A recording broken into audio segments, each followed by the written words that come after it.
Between you and I, betwixt us girls, which one of your friends do you think is your biggest hater? And don't act like you're so surprised, okay? If you thought to yourself, oh my God, no, all my friends are 100% supportive of me, la la la.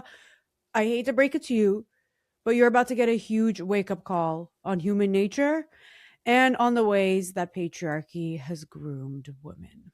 Unfortunately, patriarchy has created a design flaw in female friendships and our interpersonal relationships with other women, for example, your colleagues at work. And because patriarchy just can't leave us alone, within this design flaw is the seed of our own downfall. So, welcome to Machiavelli for Women. This is my new series where I use one of the most controversial texts in history, Machiavelli's The Prince, to help women flip the patriarchy on its head. I call this the ultimate Uno reverse. Let's get this show on the road. DJ, cue up the theme song and let's give the girly pops what they want. It's me. I'm the DJ.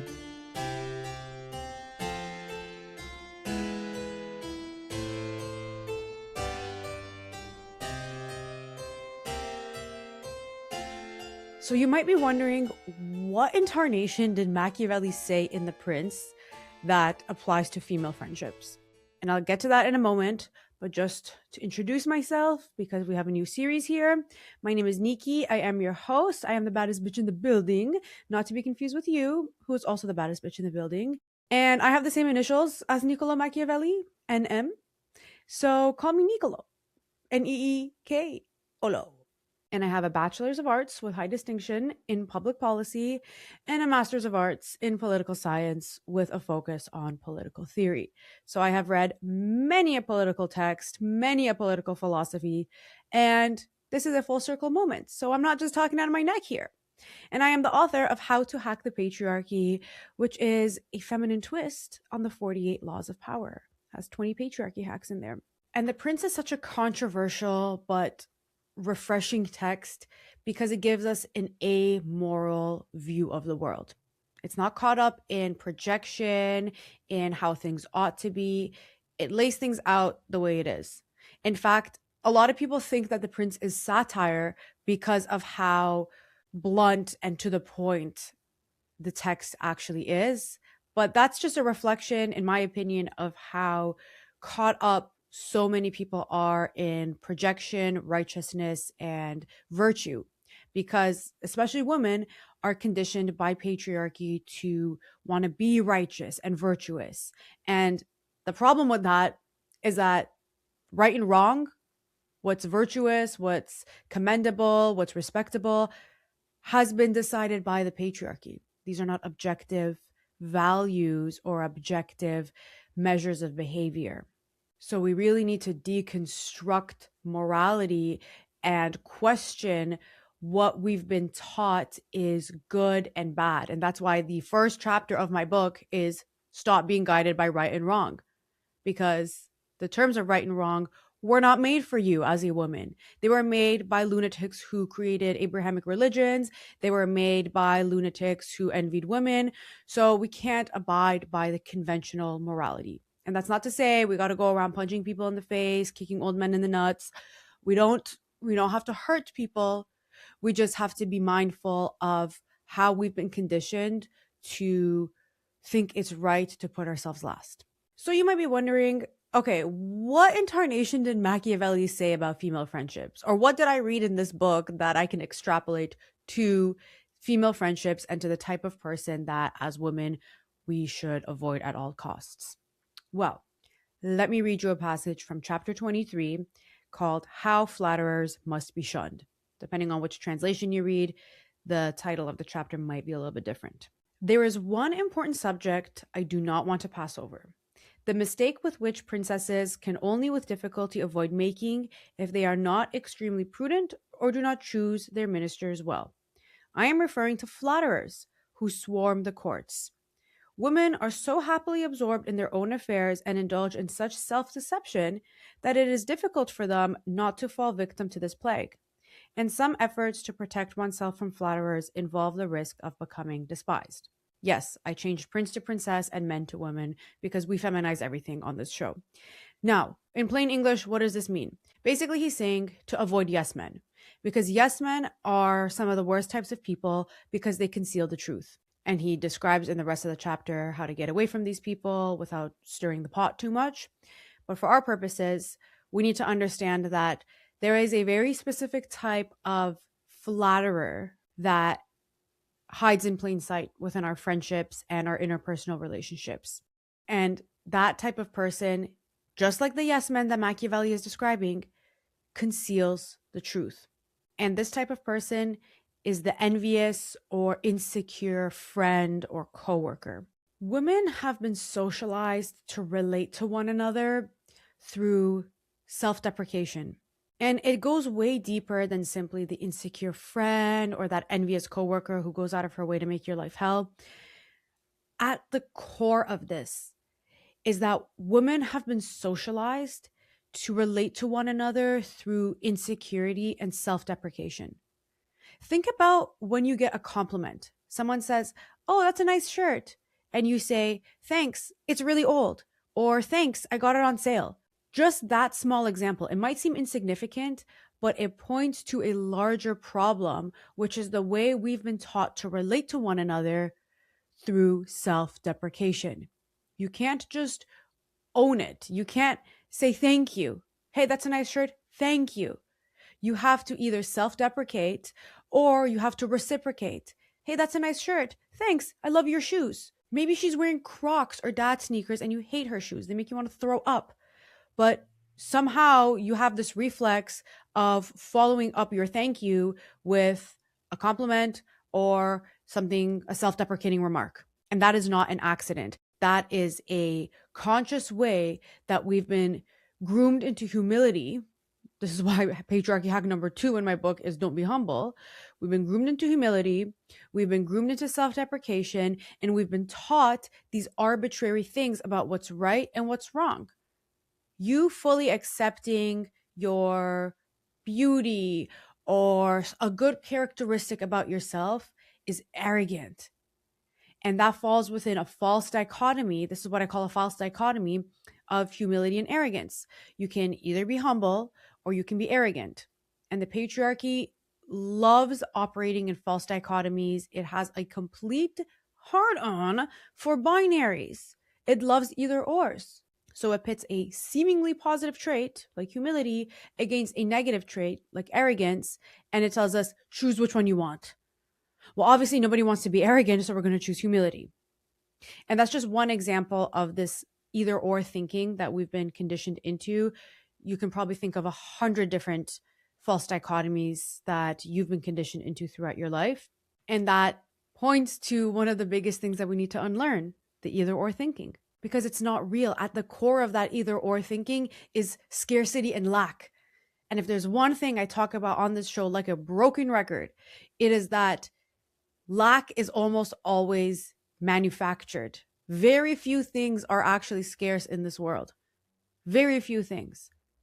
But in order for us to see other people as competition, in order for us to operate based on fear and operate based on a way of putting other people down, having a every woman for herself, we need to have this artificial lack, artificial scarcity that guides our behaviors. And that's what the patriarchy specializes in. Okay, the patriarchy's PR team knew exactly what it was doing when it told us that things like good men are scarce, when it told us that good opportunities are scarce, that you can either, for example, be a good mom or you can have a flourishing career, but you can't have both. You can either be a good partner or you can be a self-centered bitch. You can't be both. So the patriarchy needs to brainwash us into false dichotomies in order to exist. Okay? That is the first thing you need to understand. And we need to unlearn a lot of these false dichotomies. Every time you think of, oh, I can either do this or I can either do that. I can either be this or I can be that. You need to stop yourself and ask, why on earth can't you do both? Why can't you be both? You can pull a twofer. Now, in a similar but somewhat different vein, A lot of us women have a veneer of fakeness, especially as a form of self-protection. Because such a large part of being a woman in a patriarchy is performing, we all have so much fakeness that we carry around with us. Not because we necessarily want to be fake or misleading, but because it's a way of surviving and protecting ourselves, or so we think. I used to work in a corporate environment. I was a consultant before I became a philosopher. And oh my goodness, it was, first of all, my favorite thing to do in the world is people watch. I can sit all day and just watch people. And that is exactly what I did in the office. It was like a lab. It was literally like being in a research lab of human behavior. And the amount of fakeness, insincerity that I saw from everyone, not just women, from everyone. And the performance I saw certain women put on, from their tone of voice to their body language to the language that they use, because you got to use this fake corporate jargon, to everything, the way they carried themselves in meetings, the way they carried themselves one-on-one. It was, honestly, it was fascinating. And a lot of the findings and insights that I discuss on this show came from my time in the corporate world, because it was just like, I felt like I was in a real life petri dish. It was insane. I mean, it also crushed my soul working corporate, but it was fascinating at the same time. So women have a veneer of fakeness a lot of the time. And a lot of womanhood is a performance. We have to be nice, for example. We have to be humble. We have to be unimposing. We have to be modest. We can't step on other people's toes. We can't talk too much about ourselves. We have to take care of other people. And all of these point to a performance that we have to put on. But unfortunately, at the core of that performance that is womanhood is the misconception that we need to take care of other people, whether it's through self-deprecation, so that other people don't feel threatened by our success, our accomplishments, or whether it's through performing emotional labor, like being nice. And I've made this distinction before. Being nice is a performance meant to uphold social harmony. Being kind is actually doing something out of empathy because you want to. So ladies, we need to cut it out. We got to stop. This is how we end up with autoimmune disorders and 20 pounds of water weight and bloat and bags under our eyes, because the psychosomatic symptoms of being a people pleaser take a toll on your body. I can honestly say one of the best things I've done to improve my lifespan, aside from lifting weights and competing in powerlifting, has been to be a big fat bitch. I don't care.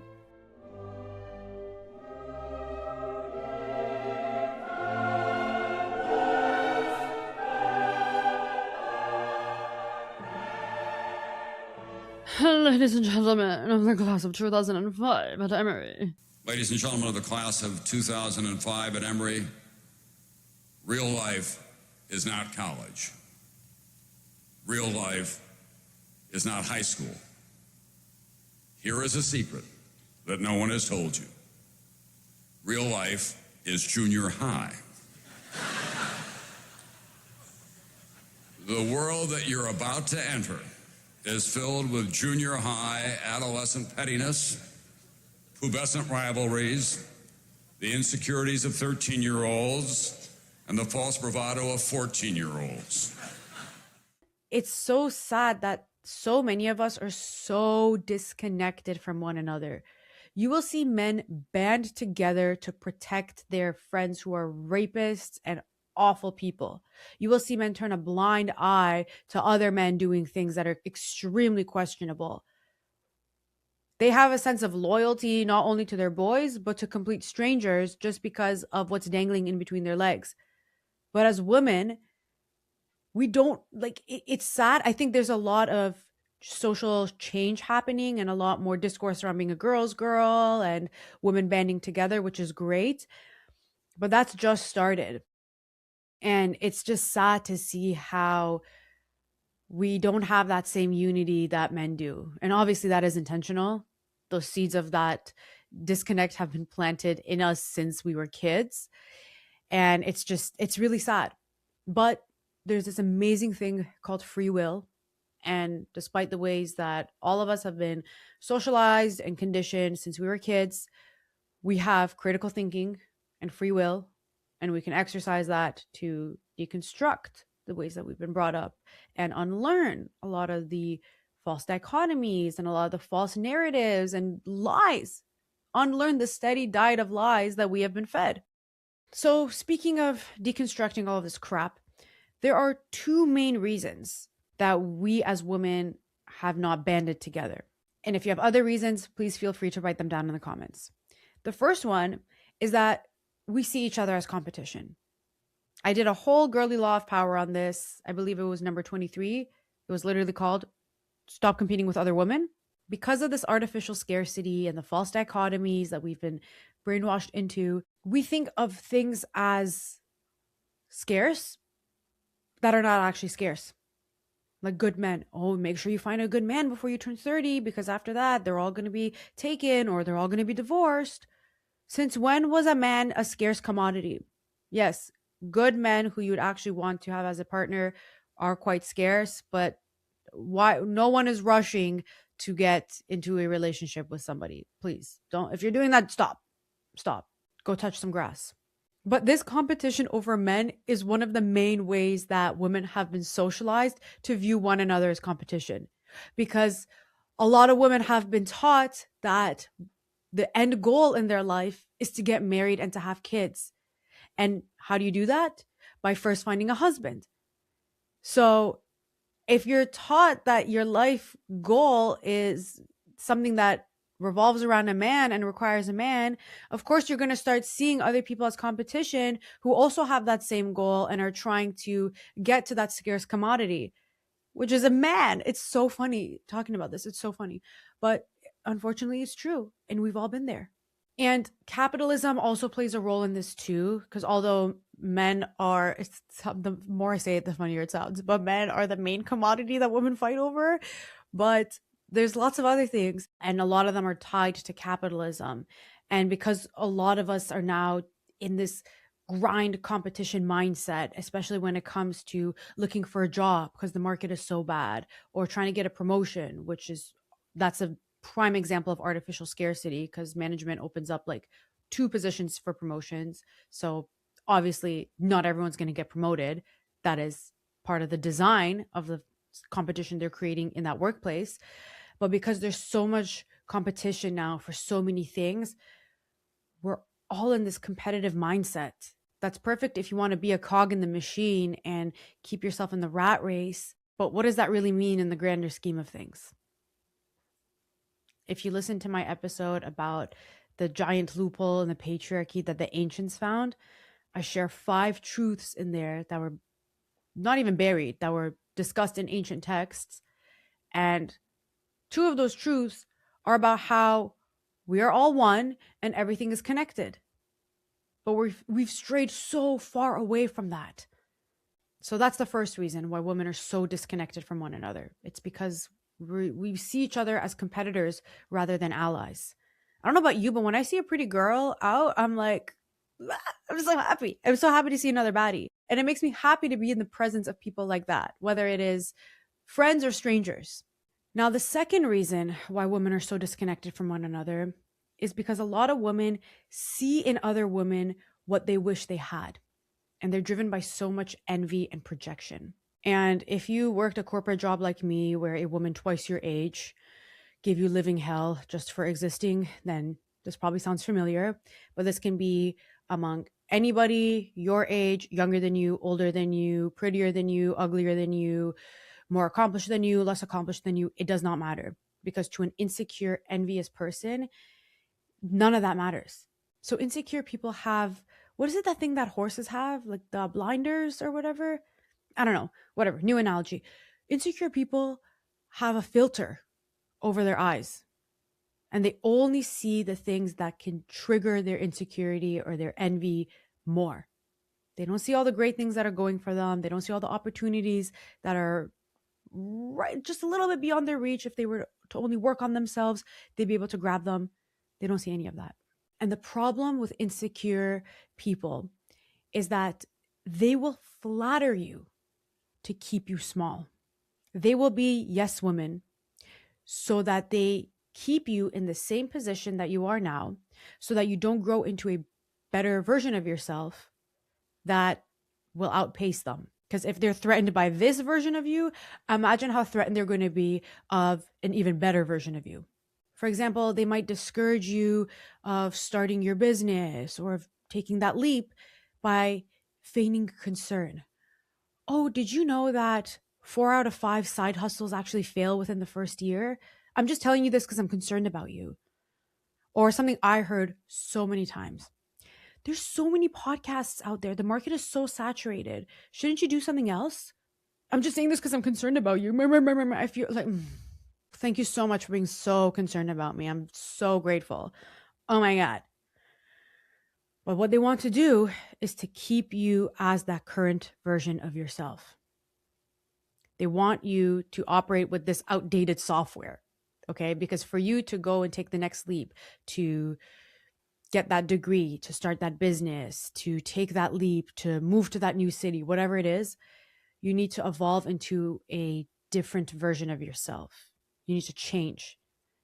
And you might be ready for that change, but somebody who's threatened by your drive, who's threatened by your success, or who sees you on the brink of success and sees the potential that you're about to unleash, they can't handle that. So they try to pull you back. It's basically like taking you by the back of the collar and yanking you back. And they'll lie to you. They'll pretend they're concerned. They'll do all sorts of things to humble you because they want you to stay that same version. Instead of them evolving into a better version of themselves, they want to keep everybody around them the same. Because again, they have that filter over their eyes and they want to see the world in a way that just triggers their victim mindset. So these are the two main types of people you have to be very careful of, because they will either hide in plain sight, like the friend who pretends to be concerned, or if they have power over you, like a manager at work, they will exercise that power to give you hell. So it can go either way, but at the end of the day, they're concealing the truth about themselves and they're concealing the truth about you. For example, that manager who hates your guts, they see something in you they wish they had, and they will give you hell for it. Maybe they give you a bad performance review. Maybe they tell somebody even higher up about how crappy your work is, even though you did a great job. And they begin to lie to you about yourself. So zooming out, the higher you ascend, the more women are going to view you as a threat. And this can be men too. Men can also view you as a threat. There's plenty of insecure men out there too. However, it's more of an apples to apples comparison when women are comparing themselves to one another. However, in some cases, the flatterer might not be a person at all.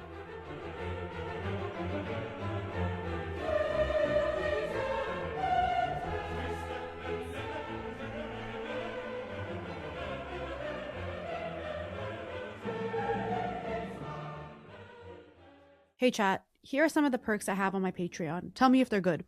Some of my perks include early and ad-free access to all episodes, exclusive bonus episodes, deleted scenes, voting power on my patriarchy hacks, a free PDF and EPUB version of my book, discounts on my book, access to my close friend story on Instagram for behind-the-scenes content, access to my private phone line, and a few other things. Those perks sound great.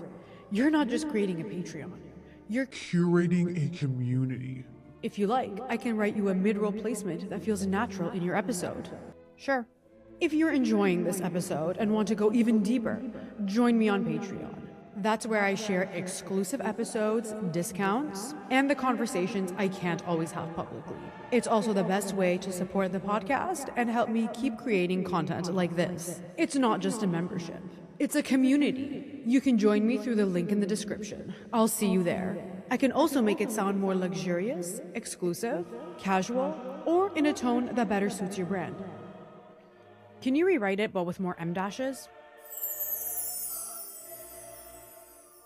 Most of us have a yes man right in our pockets, which is AI.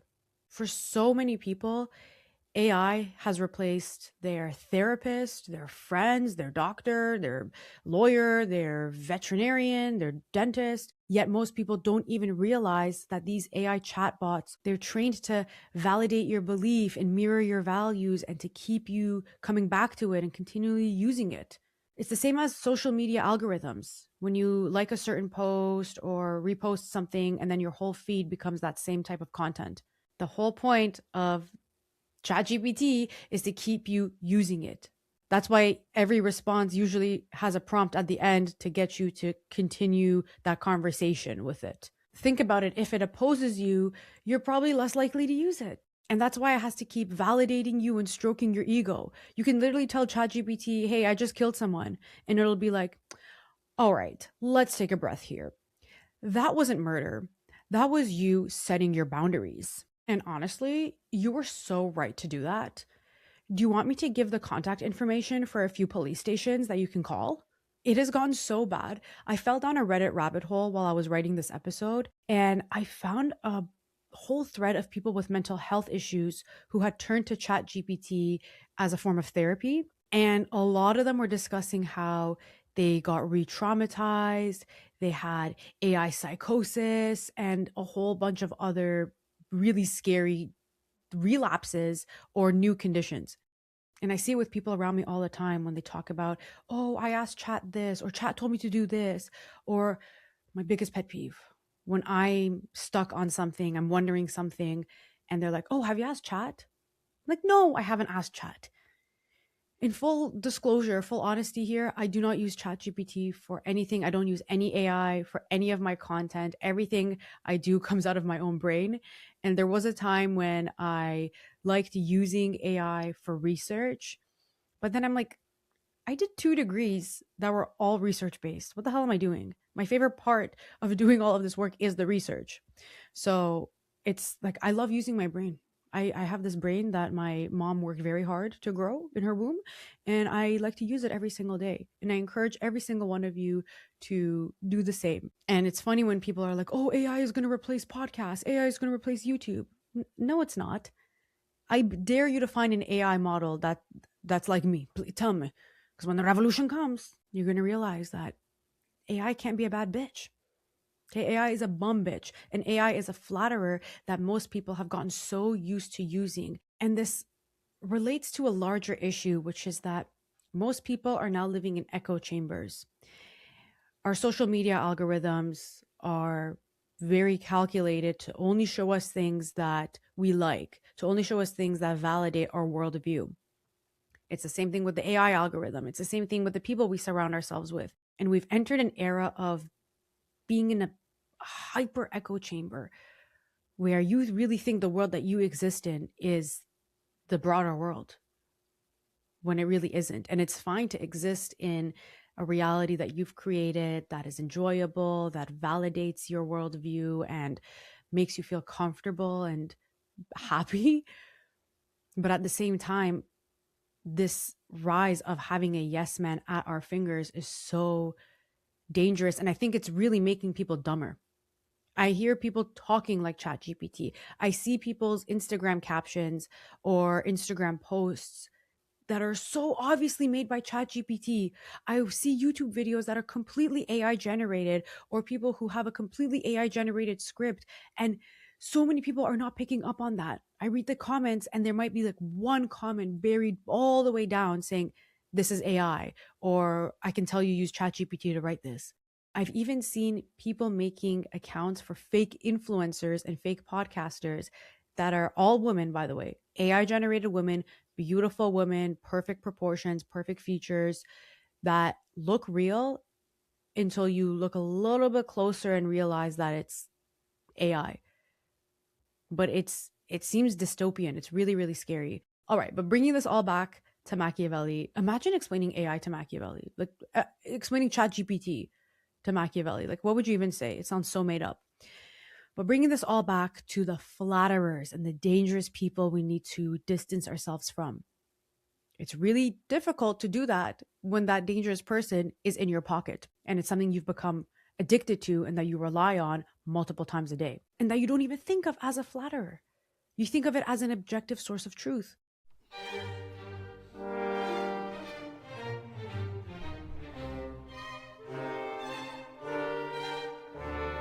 We need to cut through the noise and get to the truth. And one of the best ways of doing this is to be inquisitive and always ask questions and never take things at face value. So always keep asking why. Why did this person say this? Why did this person choose this? Why did this person treat me this way? And please remove yourself from the equation and stop thinking that everything is about you. I did a whole episode on this, and there's a whole chapter in my book about this. Patriarchy hack or girly law of power. Number 4, never take anything personally. To really understand this, you need to understand that everybody is in a relationship with themselves before they enter a relationship with you. And pretty much nothing anyone does is objective. Everything people do, their behaviors, their tone of voice, the way they treat you, the way they treat themselves, is a reflection of how they feel about themselves and the relationship they have with themselves. And most people do not have a good relationship with themselves, especially these insecure and envious women. So why do you think that they're going to treat you in any way, shape, or form that's better than the way they've treated themselves? And when they mistreat you, it has nothing to do with you and everything to do with them and their sense of smallness. And try to remember this. Everyone is showing you their defense mechanism, not their truth. Everyone is wearing a mask. You need to look a little bit deeper, look below that mask, below that defense mechanism, and see what it is that they're hiding. Who is that scared 5-year-old girl who's in front of me right now in this meeting? Not the middle-aged woman who's talking to me. Who is that scared child? Who is that little girl who was abandoned on the playground? Who is that little girl who got bullied? I'm not saying because these insecure, envious people have probably some crappy, pathetic backstory that you should feel pity for them. But we should humanize people to just understand, to give ourselves peace. And that's not to say that you need to dodge accountability and to think that if somebody calls you out on something or somebody calls you on your bullshit, that has nothing to do with you. There's a difference between taking accountability and not taking things personally. And when you're able to not take things personally, you're actually better able to take accountability and accept feedback. Another thing you need to do is to look at people's pattern of behaviors.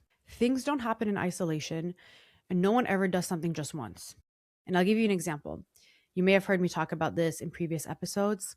I was supposed to compete at the powerlifting national championships earlier this year in 2026. And I was supposed to, it's on the other side of the country. So I was going to fly in and stay at an Airbnb with a few of the girls on my powerlifting team. One of the girls was one of my close friends, and she went behind my back and booked an Airbnb with the other girls and did not include me in it. Obviously, I called her out on it. We had a falling out, and I declared the time of death of our friendship. But when I looked back on the weeks and the months preceding that, I realized she was constantly canceling plans with us. She never liked any of my posts on social media. She would see them, but I would never like them. Or when my book came out a couple months before, she never congratulated me, never acknowledged it, nothing. So when you look back on the patterns of their behavior, you actually see breadcrumbs for what they're trying to tell you, which is that they're insecure or threatened by a certain thing that you're accomplishing or what have you. And the last word of advice I'll give is not to listen to what people say, because that's the easiest way to deceive you, but to look at what they want and what they do. You can learn a lot about someone based on the goals and aspirations they have. And what do? Are they continually improving themselves, investing in themselves, putting themselves on the path of self-actualization like you are? Or are they doing none of that? Also look at how they handle disrespect towards themselves and others. Are they bystanders or do they speak up? When somebody disrespects them, how do they react? Are they super angry and reactive? Do they let people walk all over them? Are they victim-minded or do they stand on business? And especially look at how they talk about somebody when they're not in the room. To me, that is one of the biggest indicators of whether or not a person is envious and jealous and insecure. How do they treat people who are not around? And I'm going to close on this. Make sure you distinguish between behaviors and character. So a friend can exhibit some janky behaviors. Maybe they're going through a rough time in their life or something's going on and they're acting a fool, but that's a behavior. Their character, on the other hand, is who they are. Because we can forgive janky behaviors, but we can't forgive somebody who's a bum bitch at their core. We can only surround ourselves with bad bitches. All right, thank you all so much for tuning in. Don't forget that you are the baddest bitch in any building that you step foot in. In the meantime, stay bad. Love you. Bye. And I'd like to give a shout out to all the generous baddies who are supporting on Patreon and whose support make this show possible. Shout out to Melinda, Lindsay, Danny, Nadine, Kate, Yelena, Via, Adriana, Amara, Wisal, Hannah, Amberly, Ildiko, Gemma, Amanda, Red, Sophia M, Sophia K, Ladenko, Melissa, Lisa, Nilufar, and Naomi. Thank you all so much for your support. The world that you're about to enter is filled with junior high adolescent pettiness, pubescent rivalries, the insecurities of 13-year-olds, and the false bravado of 14-year-olds.